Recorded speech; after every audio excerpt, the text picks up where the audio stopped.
when I'm working on external rotation, where should I feel it when I am doing it correctly? So this is a good question. We talked about this last month too, for those of you that were here last month. Someone had asked a question and I had mentioned in the answer to that question, I can't remember what it was about quality movement. But what I said is that probably going based on how you feel isn't like the best method when you're trying to know if you're doing an exercise correctly. There's two things I would choose before that. I would either do it on your uninvolved side, external rotation. So this is external rotation. I would do it on your uninvolved side first and get in front of a mirror and watch it on your uninvolved side and then try and match it on your involved side. Now, in some cases, mirrors, and they've done studies on this with people that have had strokes, mirrors don't work. They just they inhibit or they impair the motor planning process. So if a mirror doesn't work, I would say videotape yourself doing it on your uninvolved side and then visualize yourself doing that when you try and do it on your involved side. Or when you're doing the exercise, either set a camera up, set your phone up on a tripod, or if you have someone that can video it, have them video it as you do the exercise, and go back later and watch it and try and think about the corrections that you need to make. That's if you're doing it completely on your own.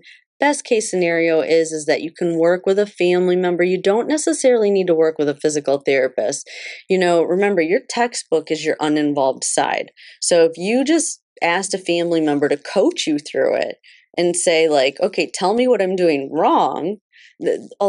I've worked with hundreds, if not thousands of caregivers to train people from all industries. I mean, engineers, bankers, accountants. I mean, pretty much it's intuitive. Like I can train any family member to coach someone through an exercise. So if you just kind of explain to someone in your family exactly what you're trying to accomplish, then they really can help give you feedback. So getting feedback is the first stage in the motor learning process. So someone telling you what you're doing wrong or the error, and then you eventually kind of being able to recognize that error on your own, that's moving through the stages. But the first step is someone telling you or giving you insight into where that error is occurring in that movement. That's the very first stage in learning. So anyone, I promise you, if you just ask someone, does this look right? Do it on your other side. Tell me what I'm doing wrong. Most people will be able to help you with that. If you liked that video, check out these two videos down here. If you want even more support or ideas on how to improve your overall health and movement quality, check out our Gold membership program.